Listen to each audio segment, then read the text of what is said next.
In the tradition of Malcolm X, peace be unto you. This book cover that you're seeing right now, entitled Betrayal by Any Other Name, was written by a now deceased African-American, Khalid al-Mansour, who was a very famous attorney at law practicing in California and then internationally. His book specifies the kinds of betrayals which have been suffered by African Americans generally, by leaders, specific leaders, and organizations over the last 300 years, and how that has kept us at the starting line in terms of achieving many of the goals that are actually achievable by us, because at a certain level in society, we do have power. We do have power, and we have great potential for power today. One of the reasons that we are not the dominant minority in the United States today, which means that we would wield great political power and economic power within our communities to support African American businesses, is because of the kinds of betrayals that have happened, according to Dr. Mansour, over the years. And one of the points I want to make also is that old arguments and strategies about what we should do, what we ought to do, are outdated under new circumstances. Those new circumstances, of course, exist today. They will not work. We cannot afford to remain stuck on the start line after the race has started. For example, proposing the idea that going back to Africa or building a black nation, those ideas are impractical today for the masses of descendants of slavery. 97% of African Americans will never go to Africa, even to vacation or visit, let alone move there. And we will never build a quote unquote black nation because we don't meet the criteria for having the potential to do so.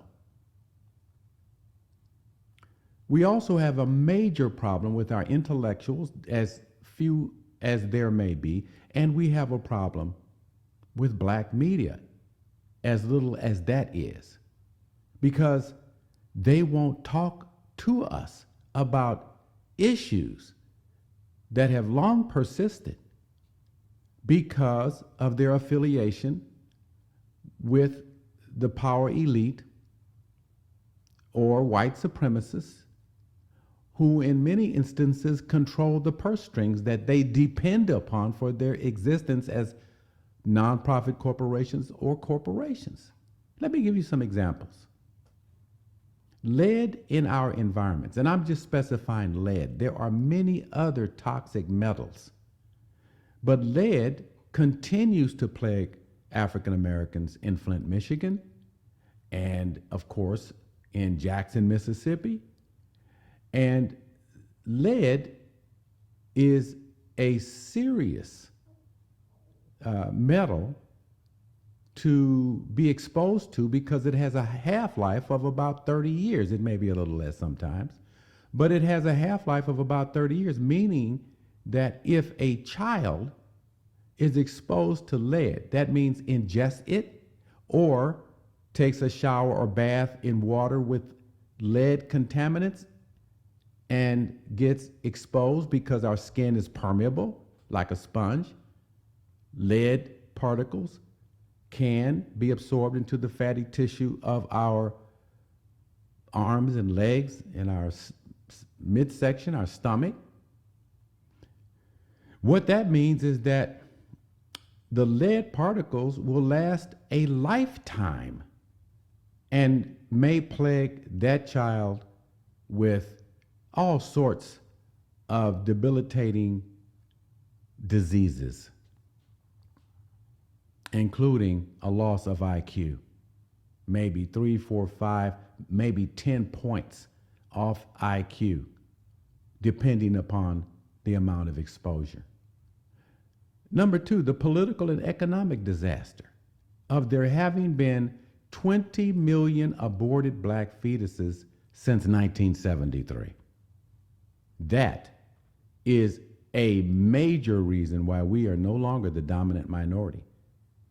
Number 3, the need for local pragmatic political parties to win local elections. We have the power to form local pragmatic political parties that do not have to be affiliated with Republicans, Democrats, or any other political party, independents, you name it. We have the political power in our neighborhoods to nominate individuals in our neighborhoods to represent us on city councils and on county boards. But we haven't done it. And we haven't done it because we have not been motivated through black media and by black intellectuals to do so. And the reason is because most of them are tied to the political and economic or monetary purse strings of political parties. Number 4, there's hardly any talk by black intellectuals or the black media on present climate change emergencies facing African Americans. As we move into a time of severe water shortages, especially on the West Coast. And those water shortages, of course, mean that food prices will climb, meaning inflation will increase. There are many problems we are facing and experiencing because of climate change, and we're not getting our briefings. We're not being given strategies to work in ways that will mitigate the harm it is doing and will do in the future. Number 5, irrespective of our political affiliation, the congressmen and women who voted to send weapons to Ukraine, or in other words, over $60 billion, is a moral and political issue which should be addressed by African Americans, because we have been seeking reparational justice for years. And at the snap of a finger, the power elite in league with the weapons industries are taking taxpayer dollars and they are sending weapons in the billions of dollars worth to Ukraine. That is a moral and political issue which we are not addressing.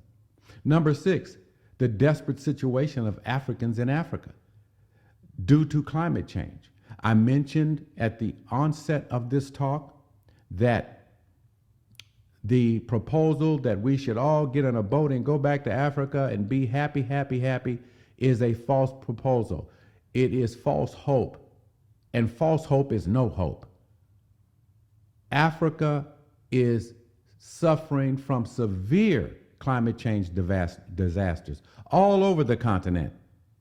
The flooding in Nigeria, the drought in South Africa, and on the east coast of Africa is killing thousands of Africans in many different ways, from disease to famine. Number 7, the numbers of homeless African Americans nationwide.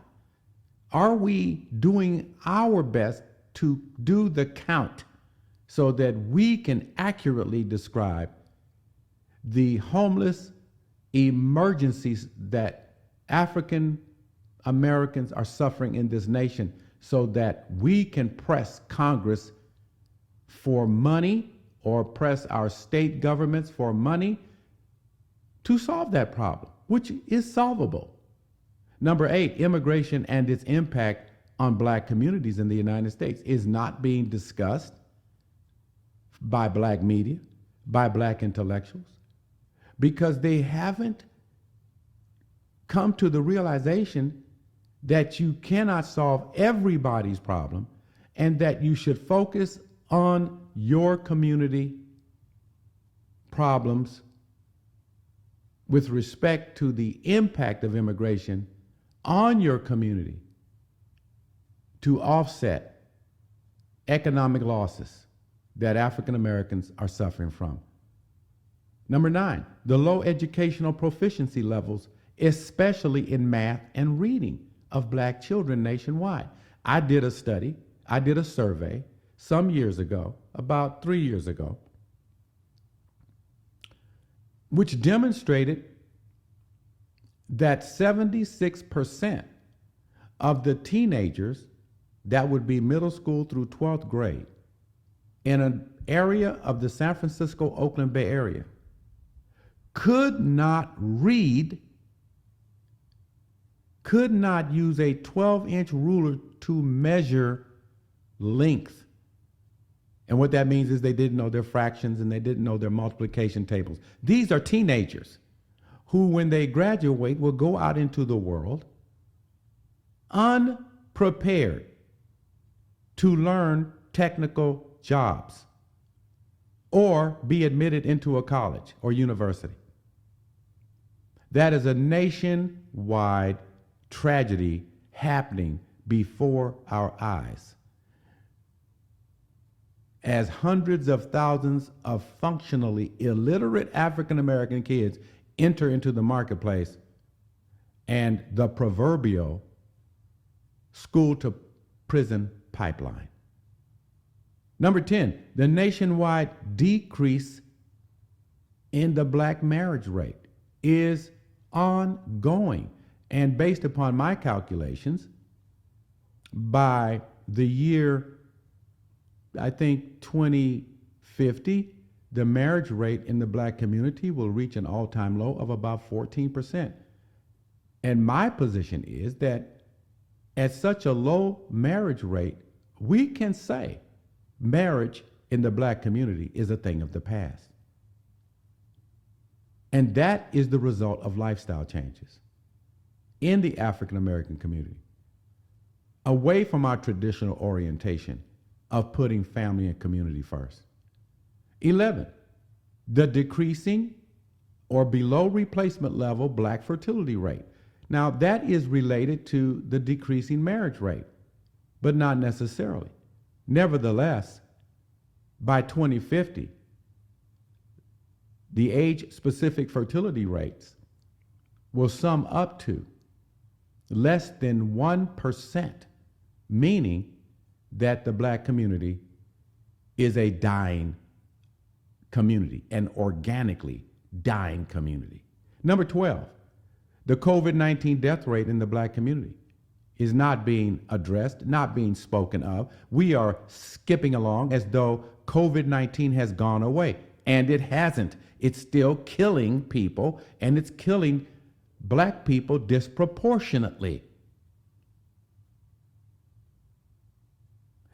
Number 13, the numbers of black children in orphanages or in foster homes has been skyrocketing for 25 years.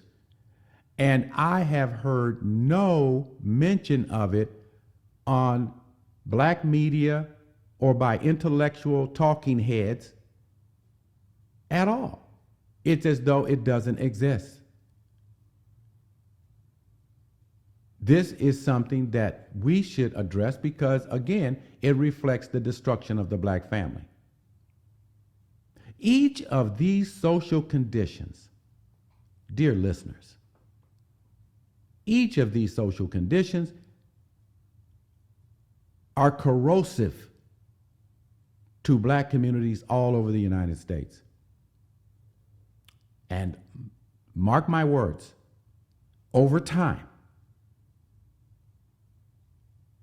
will be a factor in the destruction of the black community.